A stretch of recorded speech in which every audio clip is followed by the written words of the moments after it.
So for those of us who do not know who are you and what do you do? So I'm Jason Zehner. My nickname is Jay-Z. I'm a supply chain manager by day, and I guess you could say by night I'm a rock and roller. So I front a band called Jay-Z and the Real Slim Shadies. There's a little bit of a story behind the development of that name. And I'm not really a rapper per se, but just kind of seemed to crop up and was kind of fun and clever, we thought, and so we just kind of rolled with it. You never really know, how long a band is going to stick together, and so you don't always want to take it too seriously at the start. So yeah, that's a little bit about that. Where are you from? So I've actually lived in 9 states, and it would have been 10 if I hadn't moved back to Arkansas. I was born in Arizona, moved from Arizona to California, then from California to Connecticut, then Connecticut to Texas, Texas to Arkansas. So that was 1984 when I moved to Arkansas. So yeah, a little bit ago. Van Halen's Jump was like the number one song, when I moved here, if that tells you anything. So, yeah, I moved into Rogers, Arkansas, when I was 9, turning 10, and worked my way through school up into high school, graduated from Rogers High School, go Mounties. That was 93 when I graduated, and decided, it's time to get out of Dodge and go explore. And so I moved off to Illinois and went to school in Chicago. And then I bounced to an island off the coast of Washington called Orcas Island in the San Juans for my first job out of college, doing full-time youth work out there. I was there for a couple years, realized I needed a whole lot more sunshine in my life. My last year there, we had 190 days of nonstop rain.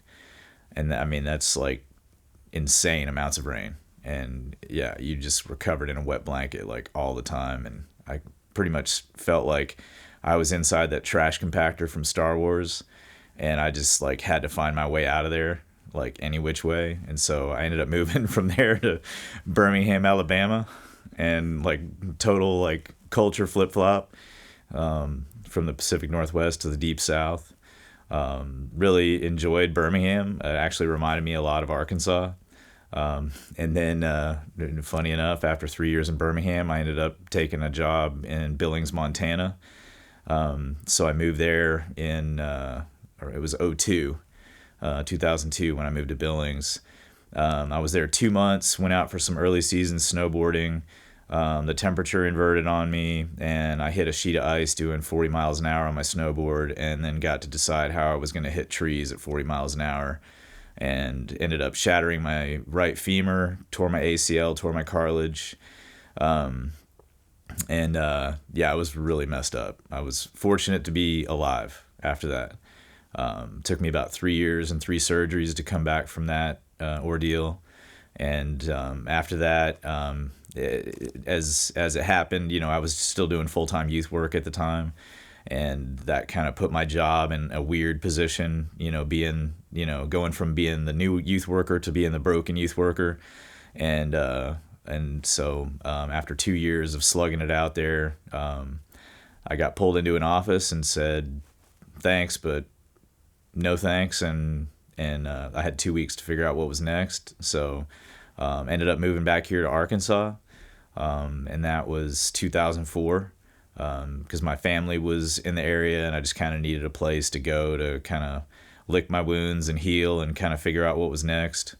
And got back to Arkansas and realized how much I loved it, how much it fit like a glove, and how much I loved the area and the people, and I've been back ever since. So Tell us about your childhood growing up. sure.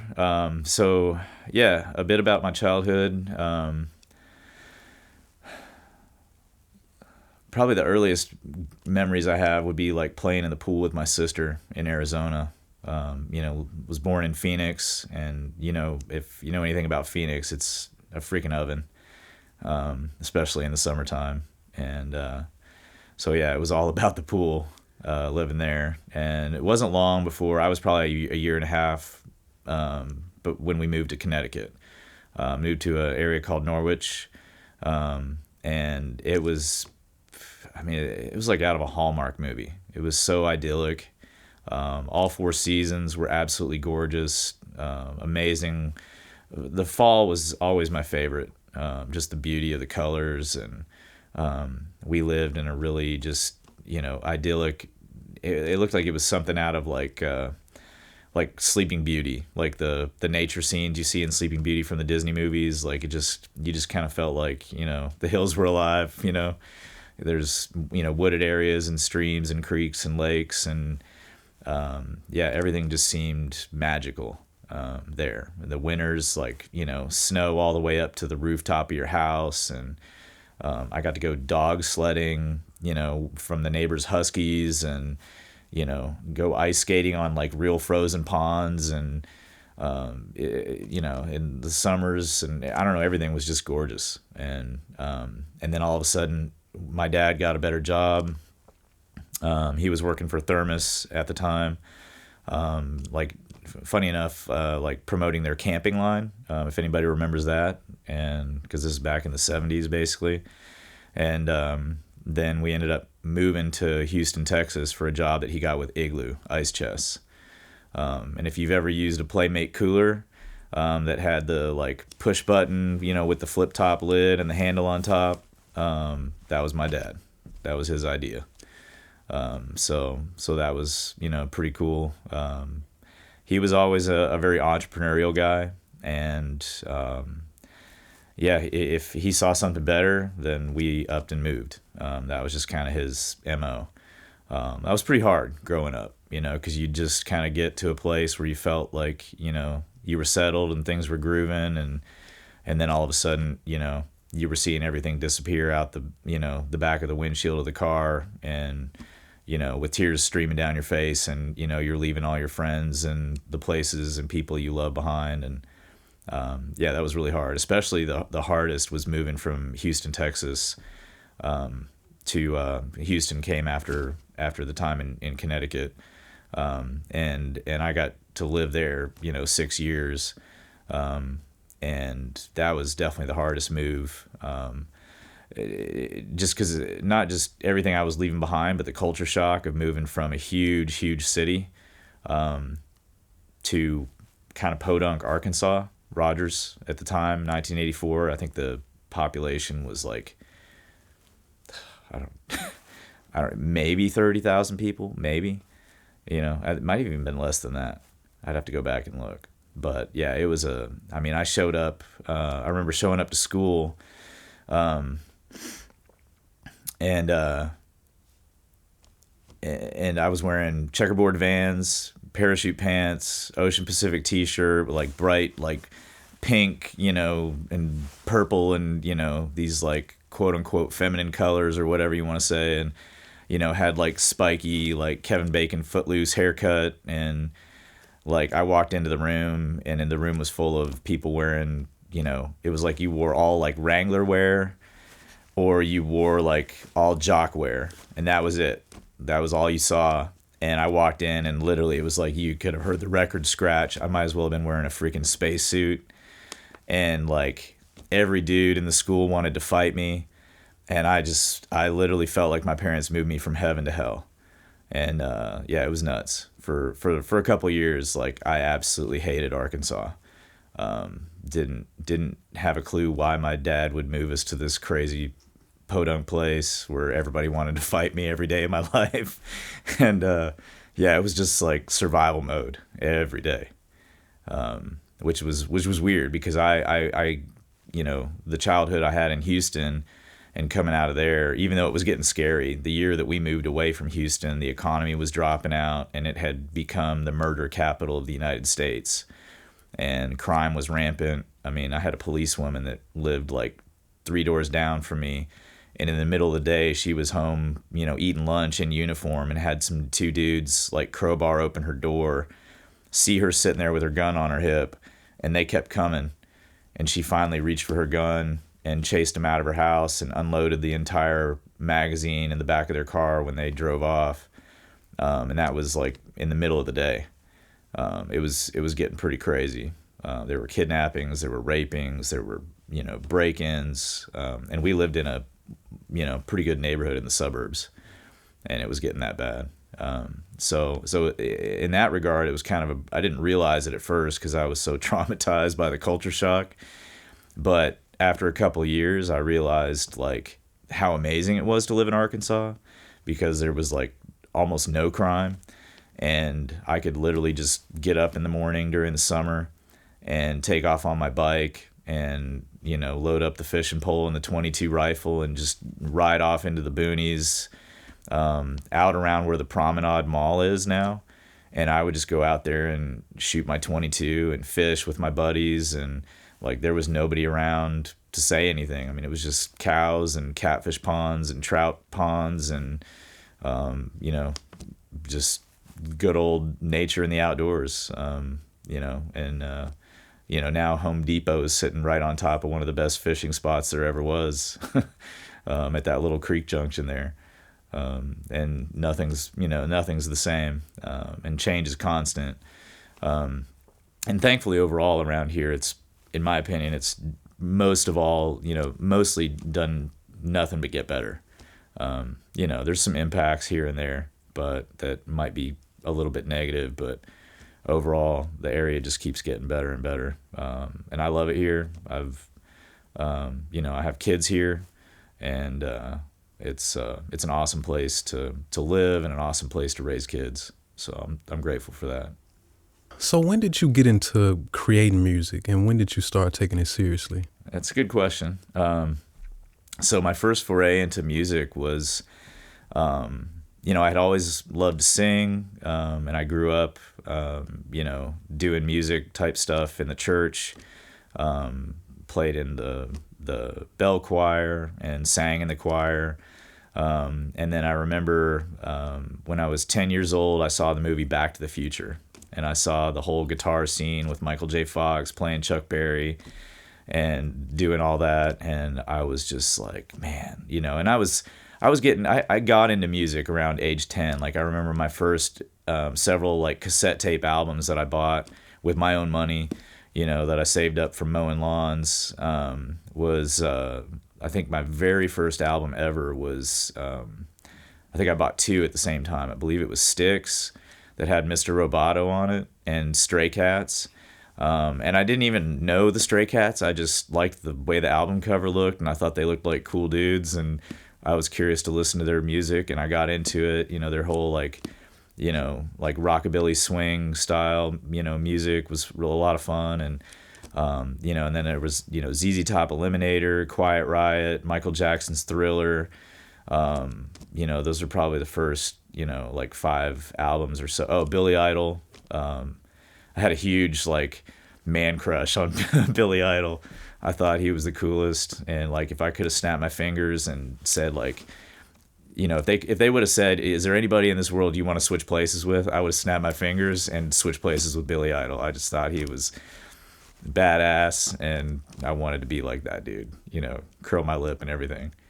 And so I ended up moving to Arkansas, and we were walking around downtown. It was around the Christmas season, and there was this music store, and I think it was something generic. It was just like Rogers Music Store, and there was a blue electric guitar sitting in the window. I don't even remember what brand it was. It was nothing great, because it had like $100 price tag on it, or 110 or something like that. And there was like a little crate amp sitting next to it, it was like a 10-inch speaker. And I remember seeing that thing, and it was right after watching Back to the Future, and I was like, I'm going to save my money up, and I'm going to come back and get that guitar. And I did. I set that as my goal, and I got my, it ended up being, about $200 that I needed to save up to get the guitar and a case and the amp and, some picks and a strap and all the things. And so I went back in there and shelled out my money and got this, and I was like, man, I'm set. I'm ready to, be a rock and roller. And now I just need to find somebody to teach me how to play like Eddie Van Halen. And So my mom, looked up like music instructors in the area. And of course, back then there was no internet, you just had to like figure it out. And she got a hold of this guy. I don't even remember his name. And he was absolutely terrible. He was my guitar teacher, and I remember he showed up, and it seemed like basically he was probably just teaching guitar to earn enough money to buy his cigarettes, and like he just was kind of a super like bum of a dude, and he definitely didn't impress me with his guitar prowess at all, and he was trying to teach me these like super lame songs like folk dirges like Who Killed Aunt Brody and The Old Gray Goose and stuff like that. And I was like, what in the world? Like I don't want to learn any of this. And like he wasn't teaching me anything cool sounding on guitar, and my fingers weren't, like developed with calluses and strength, to like hold the strings down. And I'm sure my guitar action was terrible, and it was painful, and I got super frustrated, and I finally just told my mom, I was like, I don't want to take lessons from this guy anymore, and I just put it down and walked away from it, and about 4 years later, after walking away from all of it, I ended up getting exposed to a band through our church youth group, and I remember they played. Funny enough, it was a Lutheran church, and funny enough, at a retreat, they played "Talk Dirty to Me" by Poison as part of a talent show, and I was blown away that they could like learn this song and like perform it so well, and I mean, they actually rocked pretty hard on that song for that 5 minutes of the talent show, and it kind of reignited my interest. And after the fact, like I was going up and talking to them and asking about their gear, and I got to pick up a bass guitar for the very first time in my life. And I realized like that the bass guitar was a lot simpler to play, and it didn't hurt your fingers as bad as guitar did. And I was digging the sounds and the groove and everything, and the rhythmic aspect of that instrument, as I got a little bit familiar with it. And that stuck with me. I remember we went back, it was a week later or something. They were like kind of working on some other music for like a Christmas pageant or something, and they had the bass guitar out, and I was there singing in the choir. And then afterwards I walked up to the dude that had the bass. I was like, hey, would you mind if I played around on that a little bit? And he was like, nah, go ahead. And that kind of was like the final thing that got me hooked on wanting to, kind of get into bass and see what could happen there. Again, I never ended up getting a bass at that point when I was 14. And then when I was a couple years later, it had kind of fallen by the wayside again. I turned 16, and I was huge into soccer. My whole goal in life was to be a pro soccer player. And I was, like doing well with that, excelling with that. And I had been selected to play for the Olympic development team for the state of Arkansas as a goalkeeper. And I got selected out of that team to be the starting keeper to go play at the Grand Nationals in Cocoa Beach, Florida, which was a huge deal. And there were going to be like national scouts there, like looking to scout for colleges, and huge opportunity for me as a soccer player, especially given that the soccer program, throughout the state of Arkansas was really underdeveloped compared to what I had in Texas. Soccer was huge there. So in the midst of prepping for that tournament, unfortunately, I sustained a bad knee injury in training, and it was bad enough that I was going to have surgery. I went and played the tournament, but our team didn't play well. I didn't really play all that well. I was at the point when I was literally like having to I would make a save, and my knee would dislocate, and I would have to like kneel on my knee and bounce on it to like get it to slide back into place and relocate. And then I would get up, punt the ball down the field, and, then have to like relocate my knee again after punting. It was crazy. I couldn't, believe that I was like putting myself through that.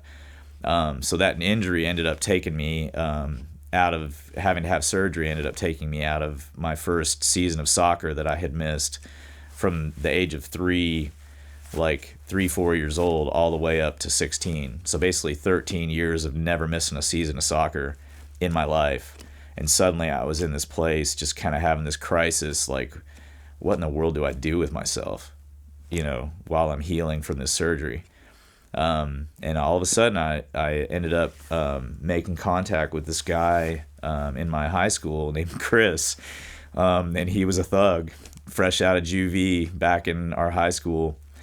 And for whatever reason, like, he just found me to be a real dude, and he was at ease, like, hanging out with me, and we kind of hit it off and developed a little bit of a friendship, even though I was kind of leery and cautious of his reputation, being a thug and a criminal coming back out of juvie. And, but I've just kind of always been that guy, like, respect everybody and, see where it goes from there. And so he started talking about wanting to start a band.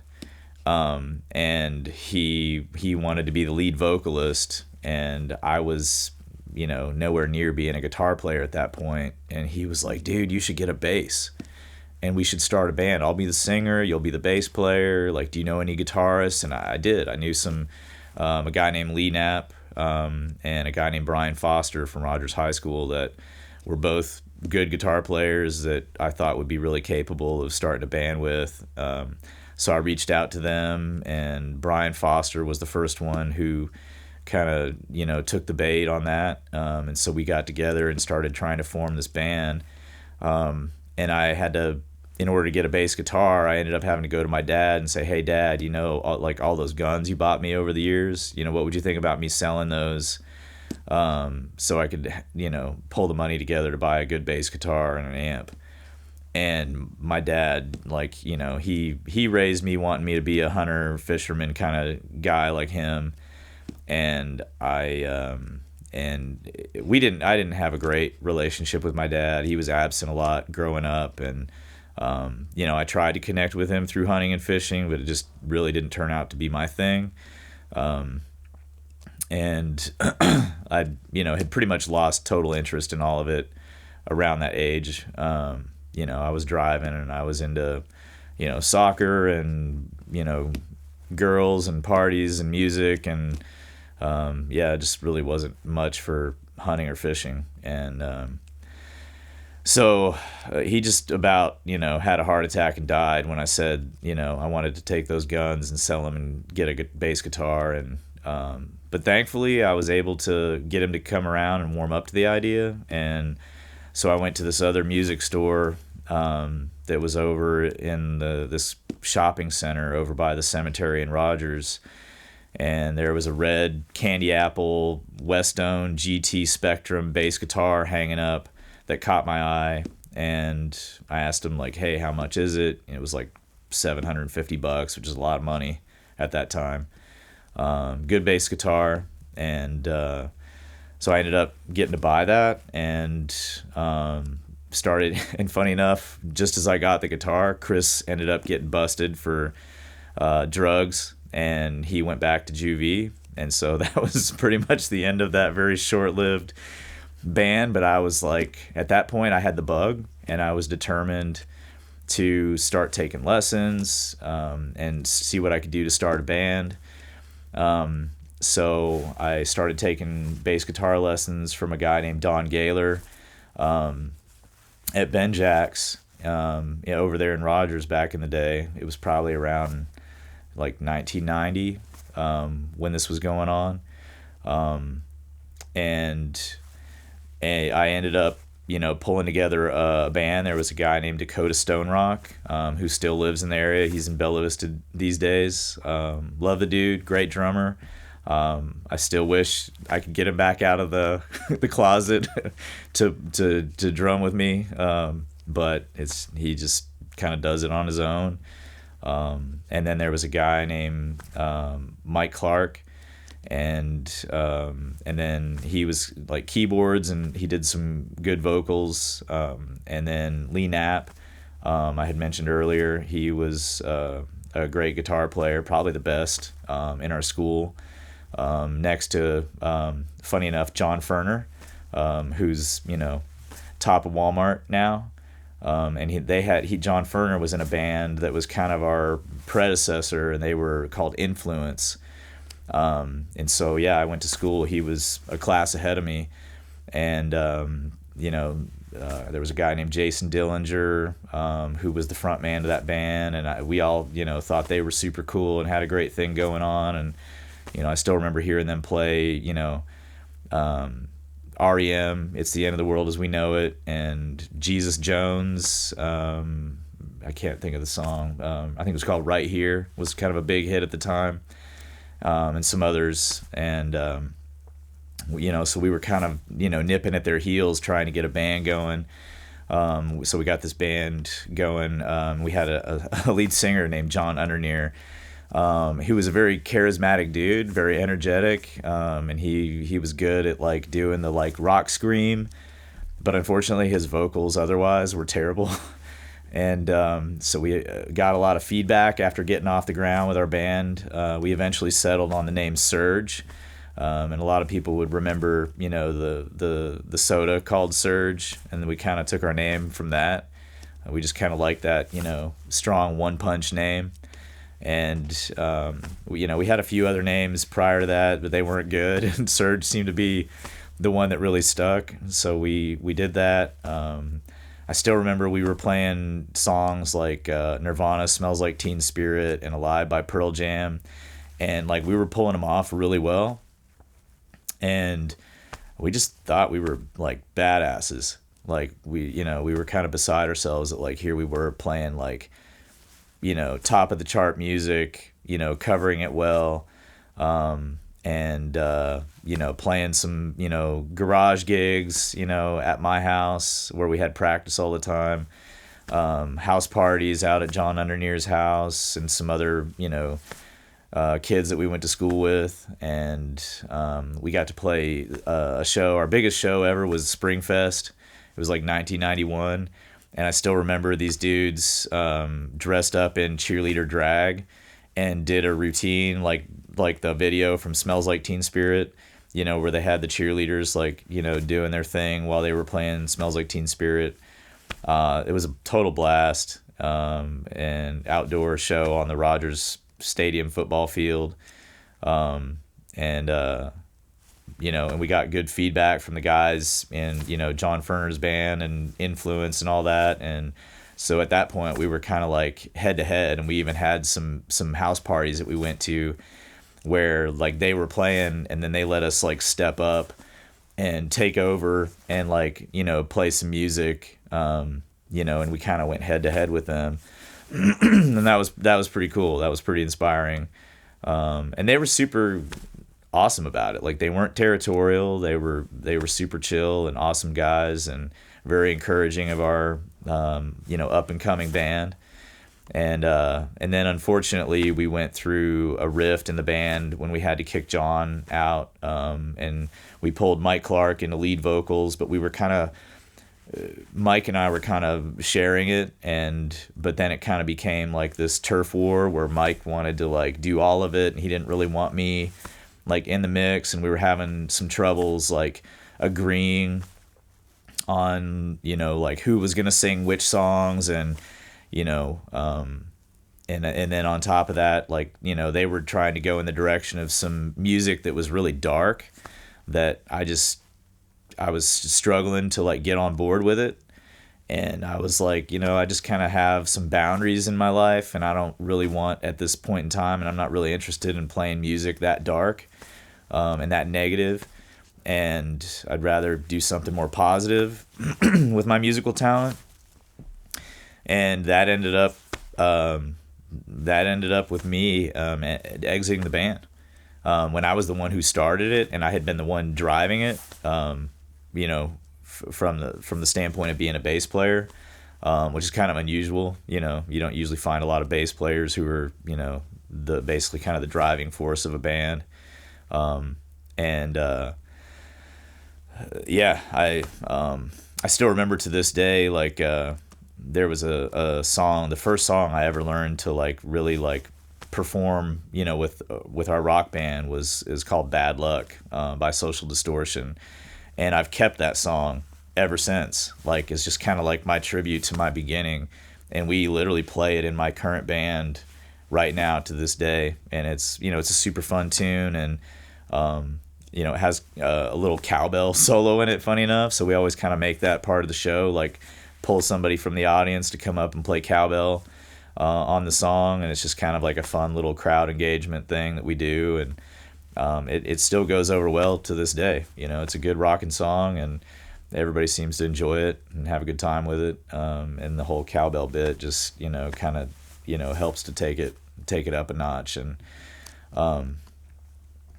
so yeah, I left the band, ended up on a very different path than the band spiritually at that point in my life, and they continued on for quite a while. And actually, like, I would occasionally go hear them play, and they were playing Man in the Box by Alice in Chains, and some other like Jeremy by Pearl Jam, and some other current hits at the time, and they were killing it. I mean, they sounded great, and I was having a little bit of trouble with like not missing it and not feeling jealous, but I just knew at that point in my life I needed more positive influences, for my mental state than the direction and the place where they were living, and eventually they ended up falling apart around the time that we started graduating from high school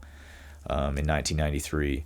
And I ended up going off to school in Chicago, and it was a Bible school and a ministry training school, ironically. And I started getting involved with music there, and ended up like at the height of my kind of musical, prowess in college. We had the opportunity I was playing with a band called Thomas Wanderings, and they were a great band, writing originals, and I was writing the bass lines, super fun. But I looked totally out of place when we performed together. Like, I was up there looking like Flea, like a 6'2" version of Flea with the Red Hot Chili Peppers, and just like jumping all over the stage, rocking out, and they're all up there just like standing still and like wearing like button up shirts and vests and stuff, and like I'm over here wearing like combat boots with like white socks like pushed down on top of them, cut off jean shorts, and like a white t-shirt, buzz cut, and this red bass, and just flailing all over the stage.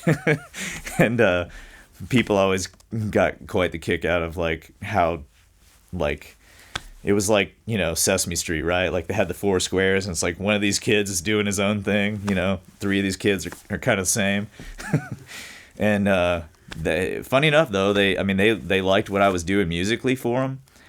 We got to play a show for our entire college. It ended up being about like 3,000 people in the auditorium, and we opened up for a big Christian artist at the time named Steve Camp, and played like a 5 or 6 song set, and everybody was blown away with what we did.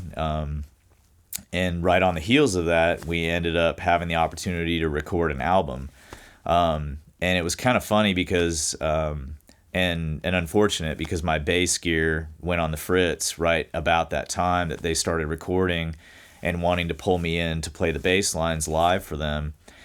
And sadly, I didn't have the money. I was a poor college student, and so I was trying to scrounge the money up to get my gear repaired so I could do the recording. And by the time I got my gear repaired, they had already had to make the move on the album, and so they ended up subbing in electronic bass from a keyboard, sadly, to play all the bass parts I had written. And it was a one album wonder kind of situation for them.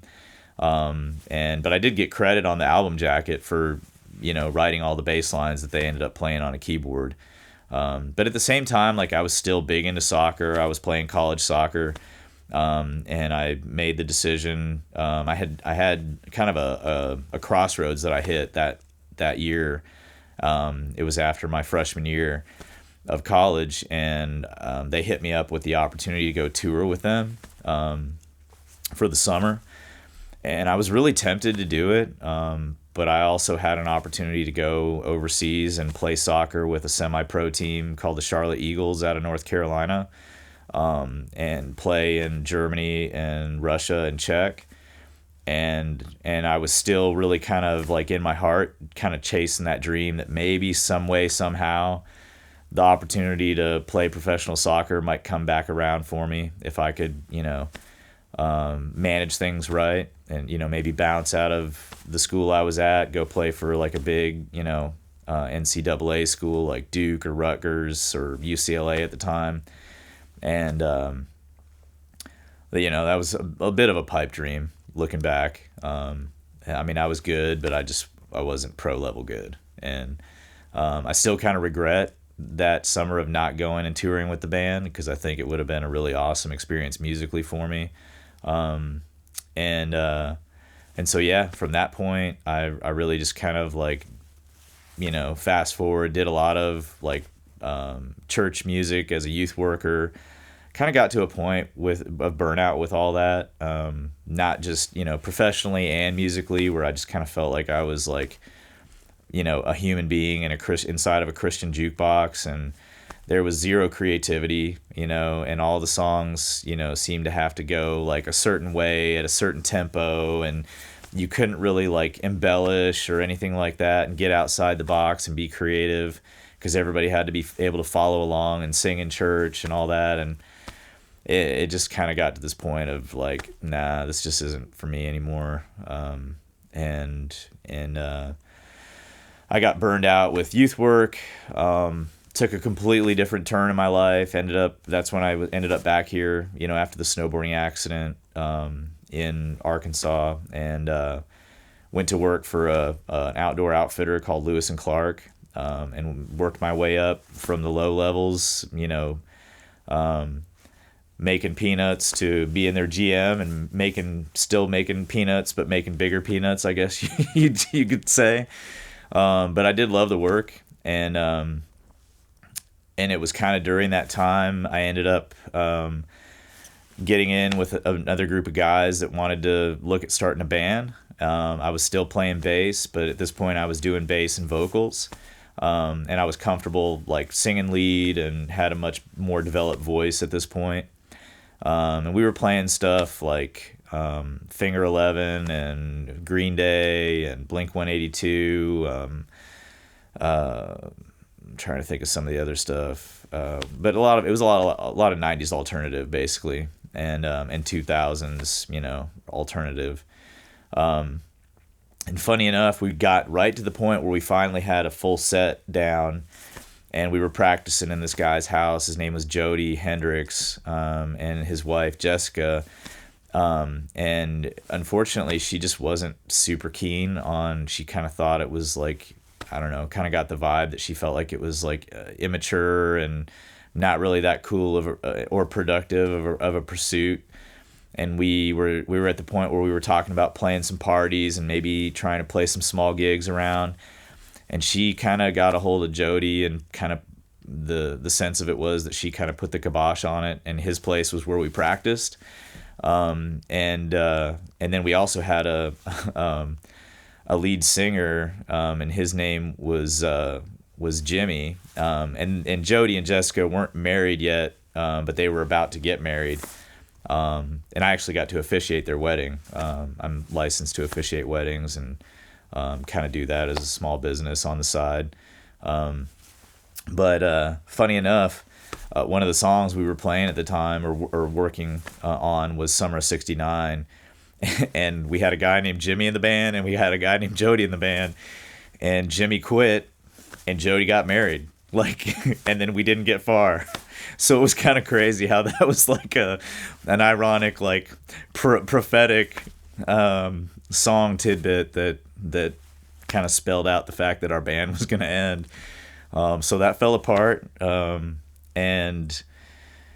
then I just kind of, went back to doing like acoustic stuff, like here and there on my own. Really I was big into outdoor adventure sports, and that consumed a lot of my time. And, got into working at the Walmart home office and supply chain.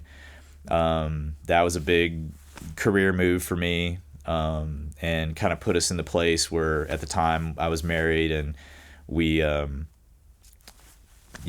started looking at starting a family, because we felt like we finally had the financial stability to really consider that. And we were kind of getting to that age and stage of life, in our 30s, where we just kind of felt like that was time. And so we ended up focusing on that for a good while. And I have a daughter who's adopted, and that was our first child, was through foster to adopt, here in the state of Arkansas. That was a crazy 3-year process to go through.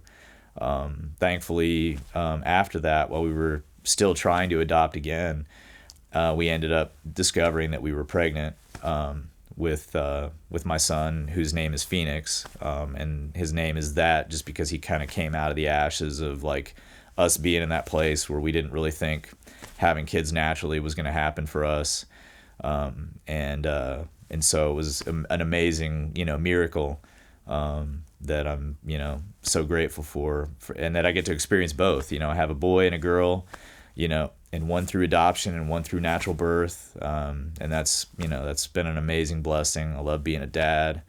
And I've loved, sharing my love of music with my kids. So yeah, music journey. From there, I guess, I continued to dabble in music, and, was still kind of in and out of the church, doing, because it was kind of an outlet. I found, outlets here and there to still do music. And, sometimes I did it, outside the church, and was playing like secular, cover stuff. And I've always done a little bit of writing here and there along the way too. And still, I actually just wrote a song recently that we got to work on with my current band. So yeah, it was just kind of an in and out thing for me for quite a while. And then, I guess it was about 3 years ago, I came off of a 1-year really toxic relationship, that it probably took me about 2 years to recover from. Had all kinds of PTSD, and music was huge, like therapy for that. Really like helped keep me sane after going through everything I went through with that relationship. And funny enough, and ironically, even though it was a toxic relationship, that individual at one point in time had been really like favorable and encouraging toward me regarding music, and kind of calling out like, hey, I think you've got some serious talent to develop there. And I had never really taken myself that seriously musically. I had had some great moments, back in college, playing that, that gig for that Christian artist and being the opener. And we played a big outdoor show later on with a different band where I was the front man, and I kind of mixed it up and played, bass and sang lead and did some acoustic numbers, and did some numbers where I was just singing and the rest of the band was backing me. And we got huge feedback, from that, and I got invited to like do some wedding singing and stuff like that. But for whatever reason, I just never felt like there was this voice in the back of my head that just kind of said like, yeah, you're okay, but you're not really good enough. And it's funny how we can limit ourselves, right? And how there's a narrative that's, constantly playing in our head, and whether or not we believe, whether or not that narrative is positive or negative, and whether or not we choose to believe that narrative or tell that narrative, F off, I'm gonna chase my dream. But at the time I was buying my narrative, and so I never really went hard after it. And and for whatever reason, I just coming off the heels of this relationship and finding music as a source of therapy for me, I started to feel like I was developing enough in my guitar playing and my vocals that I got curious, and I was like, I wonder if I could go play somewhere, and if people would like it enough that I could actually like make some money on this, like as a side hustle, and it, but not so much about the money, but kind of that being like a tangible piece of affirmation, that people were enjoying what I was doing. It wasn't just me and my own, therapeutic strides. And so, yeah, I got to that point, and I started showing up. I live in Bella Vista, and there's a campground in Blowing Springs where there's like an RV park. And I just kind of started doing like little pop-up gigs. Like I would go set up in a pavilion, maybe there or in a park, and just start playing and just kind of start seeing what kind of responses I was getting from people and whether people would stop what they were doing to take a few minutes to come listen to me and what I was doing. And then it started happening enough that I was catching people's attention. They would stop, they would gather around, and I'd get 6 to 12 people, gathering up, digging the music. And I was getting feedback from people. Like they couldn't believe that I would just like show up. Like I would drive into the RV park at the Blowing Springs campground, and they have a pavilion there. And I would just drive in there, set up and start playing and see what happened. And, and it would be in the evening, kind of like, campfire time, right? And all of a sudden, I would get a crowd and they'd be digging it, and they couldn't believe that I would just show up out of the blue and start playing just for people to enjoy the music.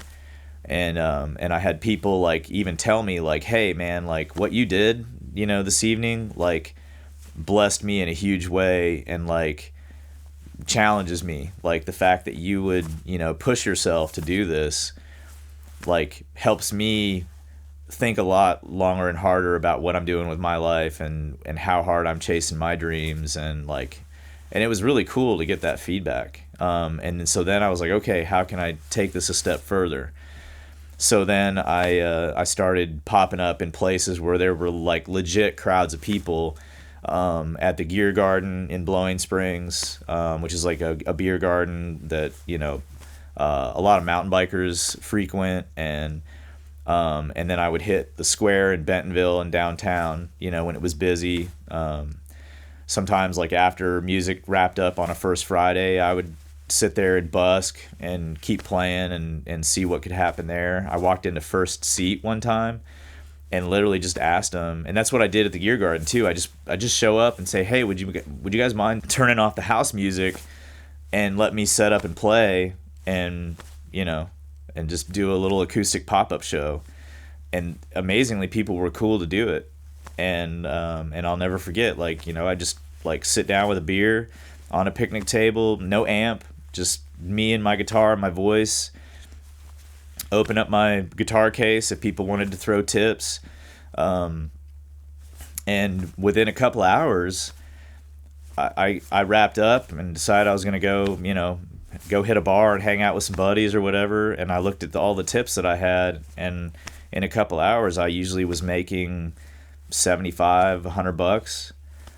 And I was blown away. I was just like, what? Really? Like people are, and people were getting into it, and people were getting out their phones and videoing like what I was doing. And I was really surprised pleasantly. And at First Seat that time, there were probably 30 people in the bar. I walked in after a first Friday, and they took down the music. I started playing, and they threw an empty beer pitcher on the counter. People started throwing tips. They started requesting songs. I was doing Elvis, and I was doing, Chris Stapleton, and, whatever they were asking and that I knew to do. And, walked out of there again with like $100 in tips. And I was just like, whoa, like, okay, maybe it's time for me to actually like go somewhere and ask for my first gig. And at the time I was going and doing like a Monday night jam and karaoke. They had Monday night open jam, Tuesday night karaoke at the Bentonville Tap Room, and so I was hitting those nights. And then Wednesday they had an open mic, and so I was hitting the open jam on Monday, hitting karaoke on Tuesday, hitting the open mic on Wednesday. So I was there 3 nights a week doing music stuff, and I realized, hey, I went to high school with the owner's son, Charles McDonald, his son, and Charles is the owner of the tap room. And I just ended up sitting at the bar with him one day, I think it was during a karaoke night, drinking the beer, and I just was like, you know what, I'm just going to ask him. So I leaned over and I was like, hey, Charles, what would I have to do to get a gig here? And he said, thankfully he had already heard me from the open mics and the karaoke nights and the open jams, so he knew I didn't have to audition, or submit a demo or anything. He already knew what my talent level was. I didn't know if he would think it was good enough. But I was like, hey, you have not because you ask not. And so I asked him, and he literally just said, let's talk dates. And all of a sudden he's getting out his phone and opening up his calendar, and he's like, could you do, this date or this date? And I was like, yeah, I could do that one. And he was like, well, how much, would you charge? And I was like, well, what do you usually pay? And he told me, and I was actually pleasantly surprised at the number he threw out. And I was like, hell yeah, let's go. So I booked my first gig at the Bentonville Tap Room to do solo acoustic. And I ended up gigging there basically from the beginning of the summer all the way through the summer, about every other week. And, walked away from that summer, making, a few $1,000s and having a lot of fun and meeting really cool people and getting good feedback along the way. But the thing I noticed is, I would play for 3, maybe even sometimes 4 hours. And it's a lot of energy to expend. To carry that much, time musically by yourself. And I remember I started thinking back to the times I felt most energized with my music, and I would feel a lot of energy the first couple hours, but after that it would just feel like it was I felt like people were taking my energy, and it was helping them, but it was leaving me really drained at the end of the night. Because there's very much an energy transfer. And you got to have, if you're going to continue to fill the cups of others, you got to have something that's filling your cup. And as great as it was, having the opportunity and meeting people and making money, and I was like, man, I gotta, I started thinking about it. I was like, man, every time I play with a band, I never really run out of energy. It's it kind of creates this synergy, right? And this flywheel effect. My energy's feeding them and their energy's feeding me, and it just goes around and around and around, and it just doesn't stop rolling. At least not as quickly as it does when you're trying to carry that by yourself. Not to say we could just play endlessly, but it's amazing what a difference it makes when you get that synergy and that flywheel effect playing with a band. And so I was like, man, I gotta start trying to pull people in. So I went to work on that, and the first thing I thought about was there was this guy named Matt Schaff, who I always loved hearing him play guitar during our Monday night open jam at the tap room, because he could just didn't matter what people were playing, they would give him a chance to jump in and solo, and he could just improv the most beautiful and amazing solos. And I was just blown away with his ability, his versatility, and his ability to just his ear was so great that he literally he would just watch people's fingers and where they were on the guitar, and he would know what they were playing and know how to solo with what they were playing. And that's not easy to do. It's a very rare gift. And I realized there were some other good lead guitarists around, but they were all taken with other bands. And I was like, who can I find that, and all of a sudden it was just somebody got out a yellow highlighter and was like, Matt Schaff, he's the guy. And so I went to him and I said, hey, Matt, like, you know, I've got a gig coming up. What would you think about just showing up and just adding color to what I'm doing in the background, you know, and as comfortable as you can play as much or as little as you want on every song. And I'll just give you free reign to just come and improv with me while I carry the rhythm and the vocals, and let's see what happens. And he was down, and he came and he played, and we had a great show, just the two of us. And from there, you know, and he got paid a bit, and that was the first time I think maybe he had ever gotten paid for playing the guitar. So that was, you know, pretty awesome for him, I think. And that was when the Jay-Z duo was born, because I was playing under, I was like, I want something simple, you know, that is easy for people to remember and easy for people to Venmo. So I just came up with Jay-Z Tunes. That was the name I played under when I was playing solo. And so then I brought Matt on, and so then it was the Jay-Z duo. And then I was like, you know, okay, you know, the next thing I feel like I need to find is a drummer, because like you would think maybe bass player, but actually like if you've got two guitarists and one's holding rhythm, one's holding lead, and then you got a drummer, like that adds actually so much more than if you had a bass player. And you'll see, like, if you go out and listen to 3-piece bands, a lot of times they're bands that are playing, you know, with two guitars rather than a bassist and a guitar. It's great to have the bottom end, but funny enough, when it's not there and you've got two good guitarists and the rhythm guitar kind of ends up filling in for the bass. And, yeah, people don't end up missing it really, because they're not hearing it to begin with. And so there was a guy named Ari that I had experience with from a Christmas party with Jenna and Tony of like Jenna and the Soul Shakers, Tony Alvarez and Jenna Milnicki, and super cool people, big in the music scene around here. And so, yeah, I was able to pull in this guy, Ari, that I met at their Christmas party where we jammed and did a bunch of Christmas carols and stuff and had a great time playing together. And when I hit him up, he was super cool and down to come all the way from Fayetteville to Bella Vista to practice with us. And he was kind of a hired gun drummer. Like, he didn't often rehearse with bands. He usually just showed up to the gig and played and got paid. And that was his thing.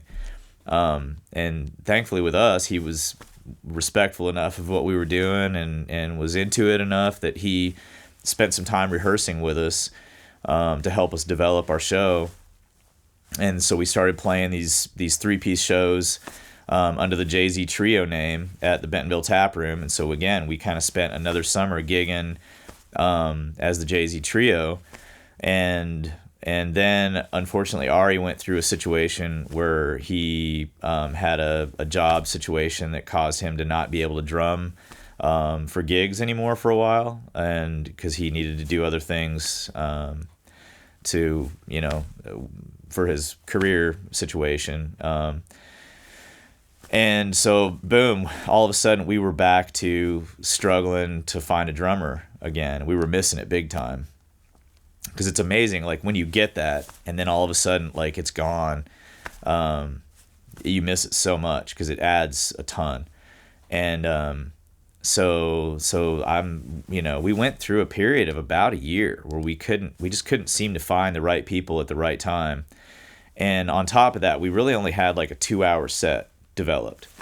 And you realize, like, pretty quickly that most places want you to play, like, if you're going to play bigger gigs, you need to have at least 3 hours of music or more, like 3 to 4 hours that you can cover, which is a lot.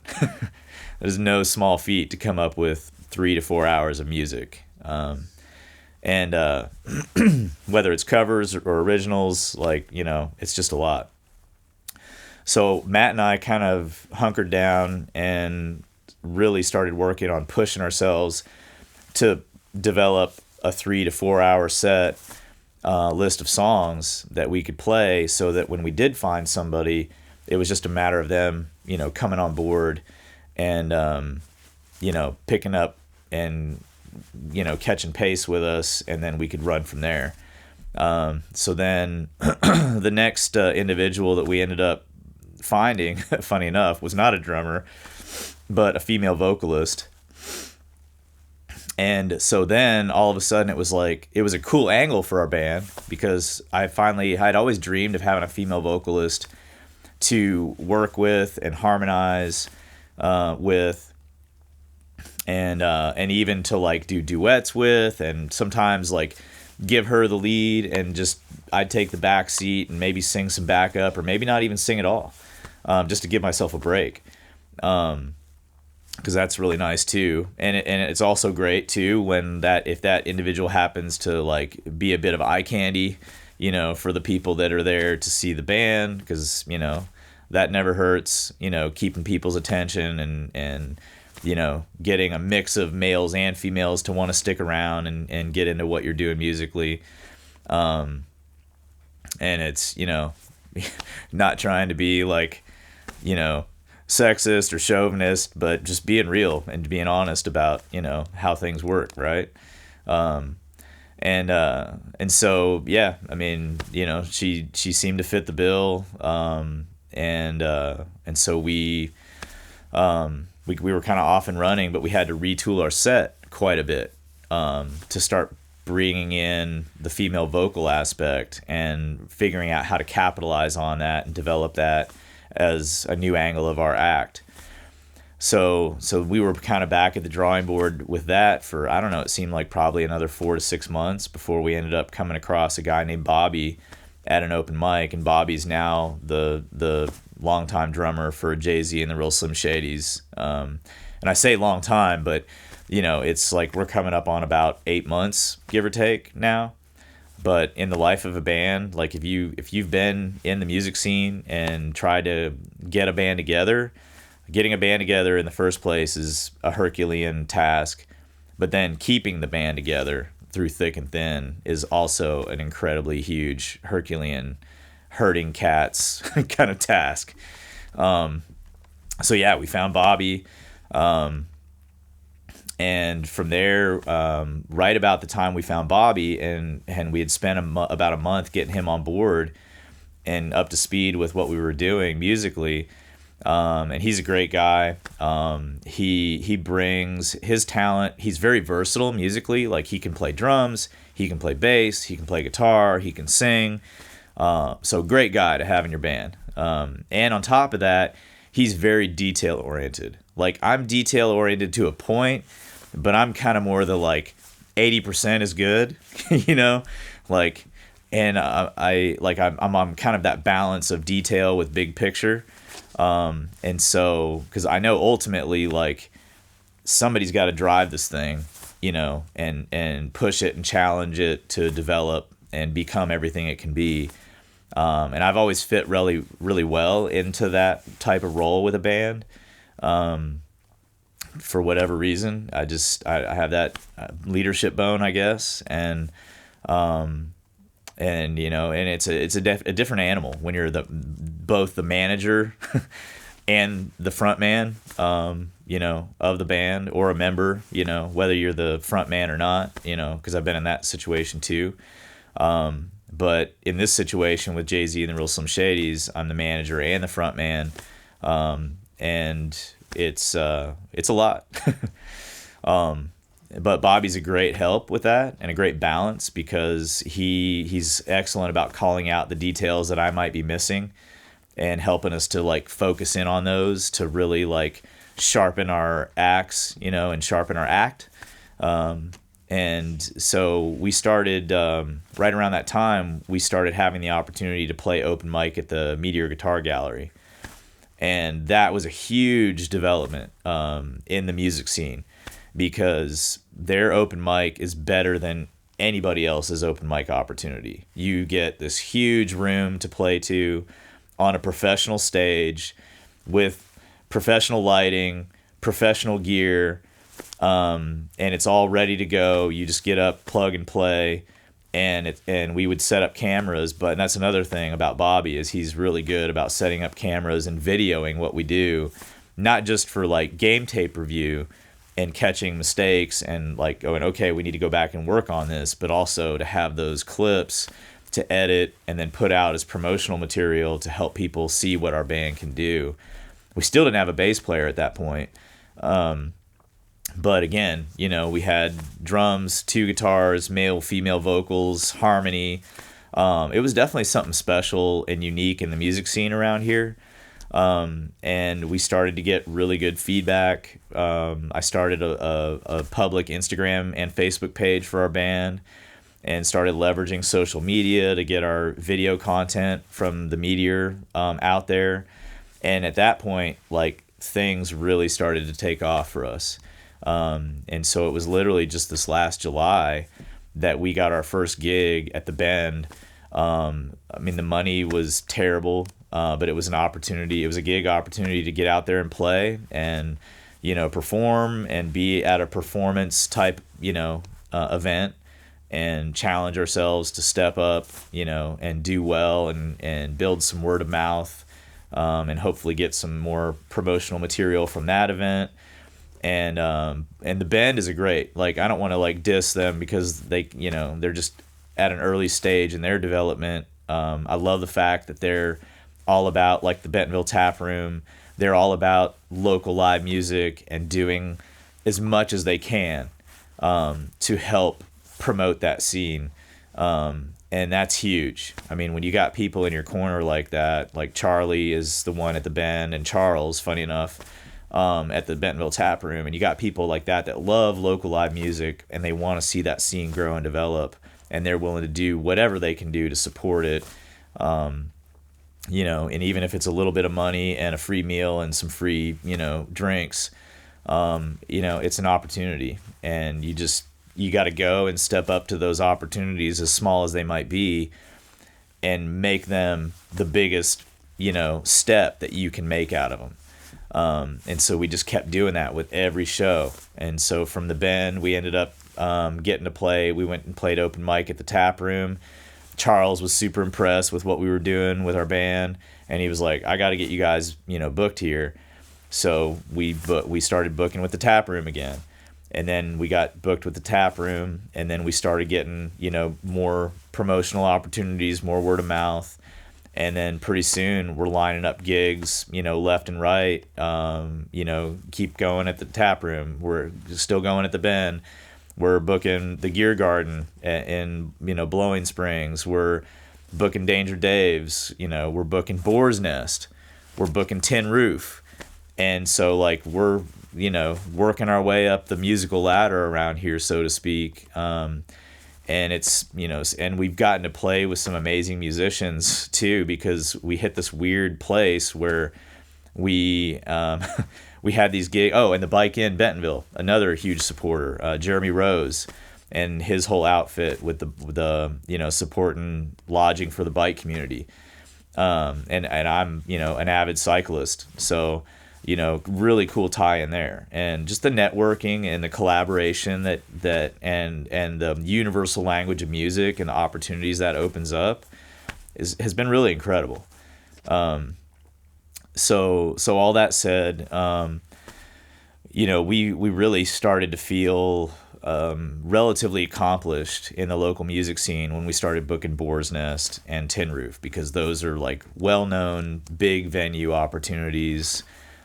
Good pay, and there were also some surprises along the way too, with venues we thought we would play at and we still never have, because their pay isn't very competitive, and they seem kind of locked in to just doing like solo acoustic or duo acts, and they don't really seem to want to capitalize on what kind of energy and atmosphere a 4 or 5 piece band can bring, and they're not willing to pay for it, and that's always a balance, right? Like, because you want whatever you're doing to be worth everybody's time, because it's a lot of work. Like, people don't realize, like, if you boil it down and figure out, like, to that by the hour what you're making when you have to load up your gear from home, transport it, time and gas to the venue, unload it, set it up, run your own sound, and then play the gig for, 3 or 4 hours, and then turn around, tear it down, load it back up, transport it back home, unload it back at home, and then set it back up at your house for practice. It's a lot of freaking work. It's a labor of love, hands down. And but kind of full circle back to talking about the situation where we didn't have a firm bass player. We had one for a while. He was okay. Definitely had opportunities for improvement there. And we were kind of at the point where we were most likely going to be having to like ask him to exit the band so we could find somebody who was more accomplished in the bass realm and also willing to like put in a little bit more work than that individual was willing to put in. And they ended up going through a job relocation around that time. So it did us the favor of not having to have that like you're out conversation. Those are never easy. Especially when you've developed, friendship relationships with those people, in addition to the kind of business side of the band. And so that opened up room for a new bass player, but we were having trouble finding somebody who checked all the boxes, professionalism, consistency, work ethic, good attitude. Attitude's huge. Like, ran across multiple that initially seemed like they had the right attitude, and then all of a sudden it was like Jack in the Box, like Dr. Jekyll, Mr. Hyde, like, nah, this isn't gonna work.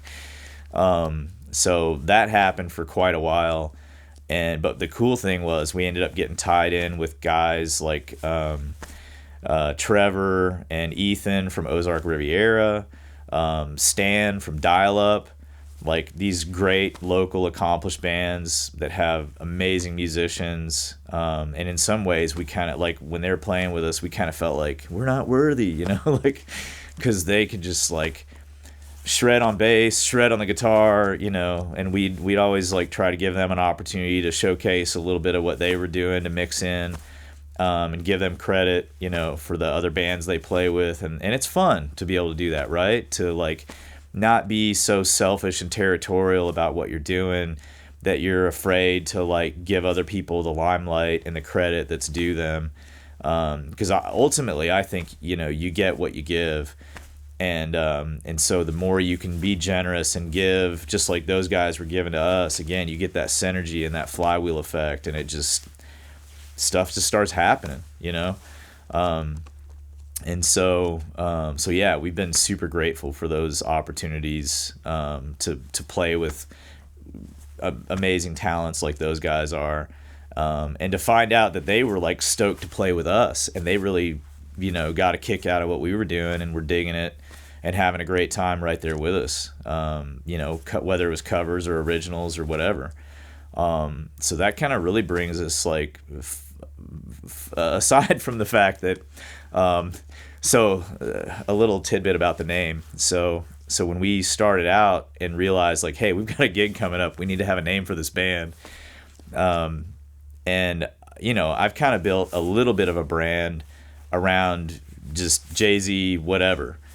And that's something I've wanted to hang on to, because again, you never know when it could all fall apart tomorrow, some way, somehow, unexpectedly. Stuff happens. You just never know.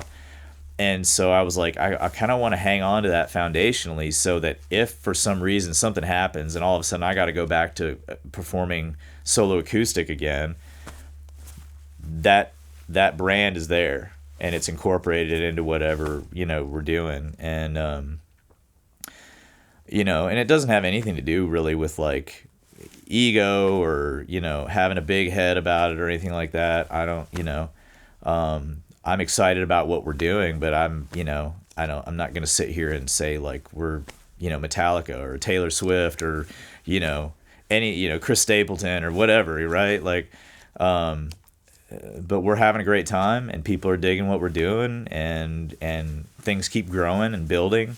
And so, we're running with it as hard and as far as we can. But if it was going to like just fall apart tomorrow, I'd want to be able to go back to that. And so thankfully it hasn't. And so we as we were goofing around about names at practice, funny enough, we had broken into this little rap bit during a practice one night, and this was when we still had the female vocalist on board, and she happened to be, a pretty tall, like slim, blonde, by the name of Katie. And so I was joking around, and I just, all of a sudden it popped in my head. I said, we could be Jay-Z and the Real Slim Katie. And everybody was like, hey, like that kind of has a fun, clever ring to it. And we all agreed, and we just thought, that's good enough for now. Let's run with that. So we did. And then, as things would unfold, it didn't work out for her to remain with the band. I won't go into all the details there, but it was just better for us to part ways. So then all of a sudden we found ourselves with a slew of gigs coming up, and what are we going to do with our name? And so we were just like, we talked about it, and we didn't really want to, rebrand or miss a beat so much. And so we were like, we could just flip from Jay-Z and the Real Slim Katie to Jay-Z and the Real Slim Shadies. And I mean, it still sounds about the same, still looks about the same, still captures the kind of funny, clever angle on the name, and we can just flip it and run with it. And so that's what we did, and that's what stuck. And we get a mix of feedback about the name. Some people love it, most people love it. Funny enough, we've had a few people, throw some negative shade, no pun intended, but might as well get the pun in there, right? Throwing shade at our shady name. And they don't know the history. They don't know about me trying to incorporate the Jay-Z branding in with whatever we're doing. And they don't know the kind of work that it takes to get to this point where, you're playing gigs like Boar's Nest and Tin Roof, and, in hope and getting booked for private parties. We got booked for a bar mitzvah, not too long ago. We played the Tin Roof and played a private party bar mitzvah in the same day, here recently. And things keep growing and building, and it's working. And, and you're always going to have, I love to say, lovers are going to love. It's actually a line in a song I wrote. Right now it's the one original that we have in our set list. It's called Love Another Day. And there's a line in that song that says, don't listen to what they say. Lover's going to love, hater's going to hate. And I'm all about it, man. I just do what I'm doing, do my thing, and let the lovers love it, and let the haters hate it, and let the chips fall where they may. A whole lot more people are loving it than hating it. And from what I've experienced, it seems like the people that are the haters and hating it don't really matter. Like it's a bunch of negative BS, and they've got, to me, it's just a reflection of where they're at in their life and their journey. And I don't need to let it tarnish, or slow down our growth and what we're doing. So let's go. Great story. Real quick, if people want to get in contact with you, how would they? Yeah. So you can find us on social media through Instagram or Facebook. It's Jay-Z and the Real Slim Shadies. And it's spelled out. The word "and" is spelled out because, unfortunately, Instagram and hashtags don't like ampersands. But so if you see us on a billboard, it's probably going to be Jay-Z and with an ampersand, the Real Slim Shadies. But if you're finding us on social media, and I also have a website, funny enough, for Oz Weddings, and it's incorporating our band stuff because we're hoping we're going to get booked for some weddings as well. So you can find the website, ozweddingsllc.com, and you can see our band stuff posted there. If you want to get in touch with us through that website, if maybe you got a wedding coming up and you need a cool wedding band. But otherwise, yeah, Instagram and Facebook, Jay-Z, and spelled out A&D, the Real Slim Shadies.